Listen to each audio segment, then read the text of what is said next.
मंगल जी, young किसान के किसान में आपका स्वागत है। नमस्कार जी, नमस्कार नमस्कार किसान भाइयों। मंगल जी, जैसे आपने बताया था कि आप हम दूसरी बार भी आ सकते हैं, तो हम इस बार आए हैं बेसिकली ये जानने कि आपका जैसे अब गहर ज़्यादा हो गई होंगी, पहले से तो काफ़ी हो गई होंगी। हाँ हाँ। तो अब इसमें गहर में आप क्या दे रहे हैं, ज़मीन में क्या दे रहे हैं, पोषक तत्व क्या दिए जा रहे हैं जिससे ग्रोथ बढ़िया है, तो अभी तक कृपया अगर जानकारी हम दें। फ्लोरिंग के बाद से क्या क्या दिए और अभी आगे क्या देने का शेड्यूल में है अगर इसकी बात करें तो अभी हमारे प्लॉट में लगभग 80 से 85% फ्लोरिंग हो चुकी है। टोटल इसमें हमारे 1400 पेड़ लगे हैं, जिसमें भी कल हमने जो बंच स्प्रे कराया है उसमें हमने काउंटिंग भी कराई है। तो 900 प्लस जो फूल हैं हमारे, जैसे इस साइज के हैं या फिर जैसे आपके बगल में झुक चुका है, इस तरह के 900 फूल जो हैं वो निकल आए हैं जी। बाकी निकल तो लगभग हमें लगता है 90%, जैसे अभी बगल के पेड़ में देखोगे नहीं है तो भी आ गया है, इस वाले फूल में पेड़ में भी आ गया है। तो जब खेत में लगभग 50 से 60% फ्लावरिंग हो जाती है तो बेसल डोज अगर नीचे से देने की बात करें किसानों को तो 200 लीटर का एक बैरल बनाना होता है। ठीक है। उसमें 1.5 किलो फास्फोरिक एसिड लेना होता है, यूरिया आपको 12 किलो लेना होता है, और NPK 12-32-16 आपको 7 किलो लेना होता है, मैग्नीशियम सल्फेट 2 किलो लेना होता है, 0050 आपको 2 kg लेना होता है। इतना सब मिलाने के बाद में आपको 2 घंटे के बाद में 200 ml पर प्लांट के हिसाब से ड्रेंचिंग करा देनी होती है। ये आपका 1000 पेड़ों के लिए सफिशिएंट रहता है। जड़ों में हमको ये देना और होता इसको है। 5-5 दिन के इंटरवल पे आपको करते रहना है। मतलब हर 5 दिन में हमको ये रिपीट उसके बाद करना में है। आपको बंच स्प्रे जो करना होता है, बंच स्प्रे की बात करें तो जो पहला बंच स्प्रे करते हैं हम लोग, तो उसमें कोई भी कंपनी का अच्छा जिसका टेक्निकल थाइमेथाक्सम हो वो इंसेक्टिसाइड में आप, उसके बाद में आपका जो आपका डिफ्नोकोनाजोल और टेक्निकल में आता है फंगीसाइड, आप उसको यूज में ले सकते हैं। और उसके बाद में आपको लेना होता है NPK 05234 400 ग्राम, और ये आपको 100 लीटर पानी में मिला करके, जिसमें आपको 100 ml स्टिकर भी देना होता है, क्योंकि बरसात का सीजन है, बरसात कभी भी आ सकती है, मौसम कितना भी अच्छा दिखे धूप में भी बारिश होने लगती है, तो देना ही देना होता है। इतना मिला करके आपको जो है 100 ग्राम बोरान और 100 ग्राम आपको चिलेटेड माइक्रोन्यूट्रेंट 100 लीटर पानी में मिला करके बंच पे अच्छे से स्प्रे करना होता है। स्प्रे करना होता है। उसके बाद में दूसरा बंच स्प्रे आपको करना होता है वो अगले 5 दिन के बाद में, जिसमें आपको 100 लीटर पानी में 100 ml इमिडा, 100 ग्राम आपको बोरान, 100 ग्राम आपको माइक्रोन्यूट्रेंट चिलेटेड, और उसमें आपका जिसका भी टेक्निकल आपका इमामेक्टिन होता है किसी भी अच्छी कंपनी का, लेकर आपको मिला के स्प्रे करना होता है। इमामेक्टिन बेंजोएट का।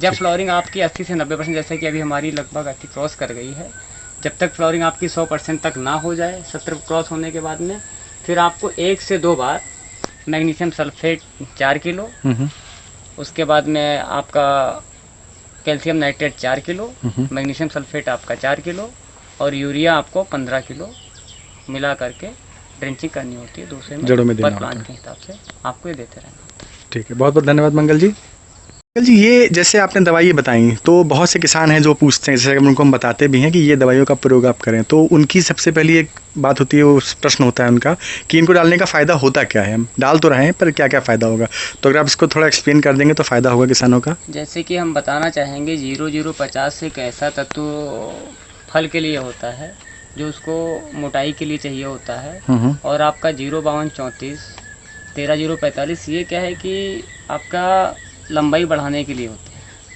और क्या है कि जैसे भी किसानों का है कि इमडा हम लोग किस लिए डालते हैं, या मान लीजिए अगर इमडा इंसेक्टिसाइड है तो हम थाइमेथाक्सम किस लिए डालते हैं, या इमामेक्टिन किस लिए डालते हैं। हाँ, क्योंकि सब तो कीटनाशक ही हैं। इमिडाक्लोप्रिड इसलिए हम लोग यूज करते हैं कि बीटल की समस्या ना आए। ठीक है। और सबसे बड़ी समस्या ये होती है, बीटल एक ऐसी समस्या है कि अगर वो फैल गई और फैलने के बाद अगर हम कंट्रोल करना चाहेंगे तो भी कहीं ना कहीं हम 20 से 25% नुकसान कर बैठेंगे। तो ये फ्लोरिंग फूल खुलने से, और बीटल की एक आदत होती है कि वो फूल है, अब जैसे इसमें आप देखना चाहोगे कि कहीं भी कोई बीटल की कोई शिकायत नहीं, एकदम हष्टपुष्ट है, तो यहाँ तक अगर बीटल नहीं है तो बीटल नहीं लगता है। लेकिन थाइमेथाक्सम या इमामेक्टिन जो है, ये मक्खियाँ कभी भी बैठ जाती हैं, कभी भी अंडे दे देती हैं, कभी भी दिक्कत आ जाती है। तो इमामेक्टिन इसलिए है कि मक्खी ना बैठे या फिर मक्खी से दिक्कत ना आने पाए, भुनका है, मच्छर है, इन सब चीज़ों के लिए हम लोग जो है थाइमेथाक्सम जिसका टेक्निकल होता है कोई भी इंसेक्टिसाइड यूज में लाते हैं। इमडा को बेसिकली हम लोग बीटल के लिए यूज करते हैं। रिजल्ट भी अच्छा है, जैसे कि आप नए फूल में या फिर पुराने में भी देखना चाहेंगे, किसी में भी कोई बीटल की समस्या विशेष नहीं है। 0050 जो है कहीं ना कहीं फलों के लिए बहुत ज़रूरी तत्व हो जाता है। और हम माइक्रोन्यूट्रेंट की बात करें तो माइक्रोन्यूट्रेंट तो ऑलरेडी एक प्रकार से हम कह सकते हैं, जैसे अपने खाने में हमको सलाद मिलती है, सलाद के साथ में खाने का स्वाद ही कुछ और हाँ। उसमें भी बहुत ज़्यादा कुछ ऐसी चीज़ें होती ज़रूरी होती हैं। हम्म। तो माइक्रोन्यूट्रेंट भी देना बहुत ज़रूरी होता है, क्योंकि पौधों के भी सारे तत्व चाहिए ही चाहिए होते हैं। कुछ ऐसे तत्व हैं जो ऑलरेडी ज़मीन में पहले से भी होते हैं और उसको तो हम कंटिन्यू रखते ही रखते हैं। आपका नाइट्रोजन, फास्फोरस, पोटास की अगर हम बात करें तो जेनुइनली लोग डालते हैं, हर फसल में डालते हैं, तो इनकी तो उपलब्धता पहले से होती है। लेकिन अमूमन किसान क्या है कि माइक्रोन्यूट्रेंट हो गया आपका, इन सब चीज़ों में बहुत ज़्यादा विश्वास नहीं करते हैं, नहीं डालते हैं, जानकारी का अभाव रहता है। तो केले की एक लंबी फसल है, हर मौसम से होकर निकलना होता है, फली फसल है, तो इसमें सारे तत्व चाहिए होते हैं। इसलिए बहुत ज़रूरी होता है कि आप माइक्रोन्यूट्रेंट और बोरान की अगर बात करें, जैसे केलों में फटने की समस्या आती है या जो भी है, आदमी कहता है कि अरे केला फटेगा, जब फटने की स्थिति तब डालना चाहिए। तो चीज़ों को पहले से दे के रखना होता है, और जब पहले से हम दे के रखते हैं तो उन चीज़ों का अभाव नहीं होता है, तो कहीं ना कहीं उसकी कमी खलती नहीं है। किसी चीज़ की जब कमी खले फिर उसके लिए हम डॉक्टर के पास जाएं, सलाह लें, फिर पता चले उसकी हम अधिकता यूज करें। अभी हमें लगता है कि 100 ग्राम हम रोज़ में दे रहे हैं बोरान, 100 ग्राम में ही काम चल रहा है, फिर आपको नीचे से भी दीजिए, ऊपर से भी दीजिए, फिर कंट्रोल करना, और ऑलरेडी कहीं ना कहीं हम फटना तो चालू ही हो गए हैं हमारे फल, तो वो एक समस्या रहती है। तो इन सब चीज़ों को कंटिन्यू करना होता है, और कहीं ना कहीं किसानों को यहाँ पे चूक हो जाती है कि वो बेसल डोज में यूरिया भी दे रहे हैं, DAP भी दे रहे हैं। अब फ्लावरिंग के बाद में पेड़ में तो कोई बढ़ाव होती नहीं है, जरूरत नहीं है, फिर हमको सेकेंडरी भी लेना है, सेकेंडरी लेने के लिए हमको फास्फोरस चाहिए है, तो वहाँ पे हम या तो SSP या फिर हम DAP पे बात करें, क्योंकि हमें फास्फोरस या DAP शुरुआती अवस्था में चाहिए होता है। हम लोग यूरिया दे रहे हैं, पोटास हम फ्लड में यूज कर रहे हैं, जबकि अभी फल को क्या है कि हम मैक्सिमम जो भी चीज़ें दे रहे हैं वो चिलेटेड दे रहे हैं, और हम पानी के साथ दे रहे हैं कि जल्दी से जाकर के वो फल को लगें और फल को मिले। बस ये काम रहता है। बहुत बहुत धन्यवाद।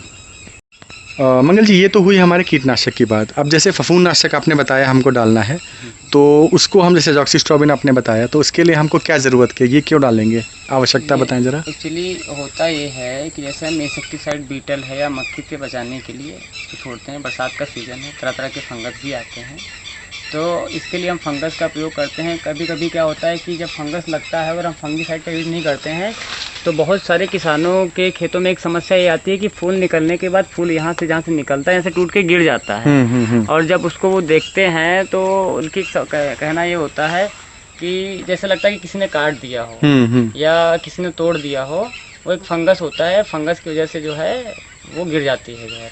और फिर एक समस्या ये भी होती है कि जैसे भी हम फूल को क्या है कि जैसे अपने मादा फूल है, इसके बाद में जो ये नर फूल निकलना भी स्टार्ट हुआ है, जब हम इसको नीचे से फूल को तोड़ते हैं तब भी एक्चुअली क्या है कि ये सड़ता है, नीचे से सूखता है, फंगस लगती है, तो फंगस बहुत ऊपर तक ना जाने पाए, इसको कंट्रोल करने के लिए हम फंगीसाइड का प्रयोग करते हैं। बहुत बहुत धन्यवाद। मंगल जी, एक प्रश्न आपसे हम पूछना चाहेंगे। देखिए, असल में हम और किसानों के यहाँ जब देखते हैं जाके, तो जैसे हम नीचे यहाँ देखते हैं तो घास, जैसे आपके में तो घास है, वहाँ भी कुछ साफ सपाट रहता है अपना, कोई दिक्कत नहीं, कोई घास नहीं, तो ये क्यों है कि आपके में घास है? इसके बारे में कुछ बताएं, इसके विषय में कुछ बताएं। देखिए नवीन जी, हमारे खेतों में बहुत पहले जब हम लोग देखते थे तो कहीं ना कहीं बरसात में जब जाते थे तो एक्चुअली बड़ा घिन सा लगता था, किचुआ किचुआ एकदम खेतों में, सिवाय किचुए कुछ दिखता ही नहीं था। जी सही सही। और अभी मैक्सिमम खेतों में जा रहे हैं जिनमें हर्बिसाइड का प्रयोग कर रहे हैं लोग, एकदम बराबर कर रहे हैं, तो वहाँ पे एक भी किचुआ ढूंढना मिलना बड़ा मुश्किल है। बस जो गाँव में मछली मारने के लिए लोग किचुआ पकड़ने जाया करते थे, घंटों भर में 2 जगह से पता चलता पॉलीथीन में ले आया करते थे। लेकिन अब क्या है कि हम लोगों को तो खाद बनाने के लिए केचुआ परचेज करके लाने पड़ते हैं, इतने केचुए नहीं निकल पाते खेत में कि हम उसको उठा के मान लीजिए खाद तैयार करते हैं। जी सही। तो जैसे आप देखना चाहेंगे कि सभी बेडों पे जी कि अच्छी खासी एकदम केचुए की, ये देखिए खाद की एकदम लेयर सी पड़ी हुई है। अब जैसे हमारे खेत में केचुए हैं, अब उन केचुओं को बचाना भी है, फिर उनको खाने के लिए खाना भी रहना चाहिए। तो ये जो आप घास देख रहे हैं, आखिर खाएगा क्या? केचुए भी तो कुछ उनको भी खाने के लिए चाहिए होता है, ये खरपतवार ही खा करके जो है हमको खाद देते हैं। तो सब पे आप देखना चाहेंगे कि हर बेड पे जैसे आप देखना चाहेंगे। सही कह रहे हैं, हर बेड पे है आपके। और बहुत किसानों का एक सवाल ये होता है कि अगर खरपतवार ज़्यादा है और हम खाद देते हैं तो लगभग सब खरपतवार ही खा के ख़त्म कर देता है। हम आपको बता चुके हैं कि हमारे साथ एक ट्रेजेडी हुई थी कि 1.5-2 महीने में लगभग 2 पानी से हमने केले की फसल में काम चलाया है। और अभी भी आप देखना चाहेंगे पेड़ को नीचे से ऊपर तक ठीक ठाक लगभग जैसी मोटाई है, ग्रोथ में कहीं कोई समस्या नहीं है। और वो समस्या के चलते भी समस्या नहीं है, जैसे ग्रोथ में भाई पानी का अभाव रहा, अप्रैल मई जैसी गर्मी में मान लीजिए हर 3-4 दिन में जो पानी चाहिए होता था उसकी दिक्कत रही है। तो सारी वीडियो पर अगर आप देखना चाहेंगे ठीक ठाक केचुए की खाद पड़ी हुई है, उनको खाने के लिए जो है। हाँ, केचुए का तो देखिए हमने भी ये काफ़ी मतलब लोग बताते हैं, सुना भी है कि अपना जब आते हैं आर बाहर करते हैं तो हवा भी अपनी पड़ती रहती है, एरेशन भी होता है। हर्बिसाइड हम इसलिए नहीं, और हर्बिसाइड जो है खेत को खराब बंजर करने का भी काम करती है। जो कि आप एक प्रकार से देखें तो राउंडअप का न्यायालय में मुकदमा भी कई देशों में चल रहा है। हाँ, राउंडअप का तो हाँ सही कह रहे हैं, वो मुकदमा चल दिक्कत रहा है। है। इसलिए जो है हम हर्बिसाइड का प्रयोग नहीं करते हैं। आप देखना चाहेंगे कभी भी एक बार हमने हर्बिसाइड का प्रयोग नहीं किया। हाँ, क्योंकि आपका खेत हमेशा मैं जब आया हूँ ये प्रश्न आया दिमाग में कि ऐसा क्यों है। बहुत ज़्यादा खरपतवार होने पे हम जो अपना बेड है उसकी सफाई करा देते हैं, वहाँ पे सफाई करा देते हैं। तो कोई भी, और मैक्सिमम हम इंसेक्टिसाइड कोई नीचे से भी नहीं देते हैं कि हमारे केंचुओं को कोई दिक्कत ना हो। अगर हमको ज़रूरत पड़ती है तो चाहे हम टॉप ड्रेंचिंग करा दें, चाहे हम ऊपर से स्प्रे कर दें तो रहता है। और बाकी मान लीजिए आप देखना चाहेंगे तो ठीक ठाक मतलब हर दो नहीं, सही कह रहे हैं आप, हर चीज़ में है। और ये बहुत अच्छी सोच है। देखिए अक्सर हम लोग ये कर देते हैं कि हम केचुए को तो हम कुछ समझते नहीं, कोई फर्क नहीं है। लगभग हमारे पेड़ों में अगर 19-20 है, सब में ठीक ठाक एवरेज गहराई हुई है। और एक प्रकार से आप देखोगे, अगर आप लाइन में चलते चले जाओ, लगभग आपको दिख जाएगा लास्ट तक सारे फूल आ गए हैं। जी सही कह रहे हैं, बिल्कुल सही। लगभग फ्लावरिंग भी अच्छी हो गई है। तो इसलिए जो है हम हर्बिसाइड का प्रयोग नहीं करते हैं। और निराई गुड़ाई भी मान के चलिए केले में शुरुआती अवस्था में तो ज़रूरत होती है, लेकिन अभी मुझे लगता नहीं है कि ये खरपतवार है, इसका भी एक सीज़न है। अभी अपने सीज़न पे सब खत्म हो जाएगा, खाया पिया खेत में दिया। और खरपतवार को हम कटवाते भी नहीं है कि चारे के लिए लोग आएँ काट के ले जाएँ, इस तरह से है। इसी में जो है पूरा अपना काम हो जाता है। है।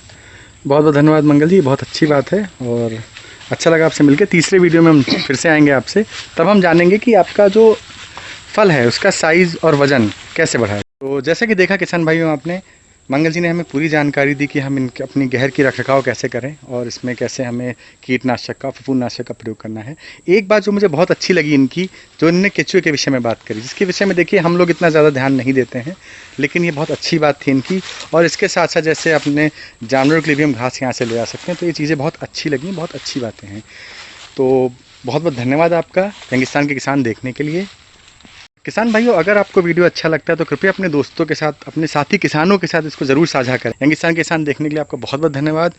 चैनल को सब्सक्राइब करें, वीडियो को लाइक करें और अपने दोस्तों के साथ, मित्रों के साथ, साथी किसानों के साथ ज़रूर शेयर करें। जय माटी, जय किसान।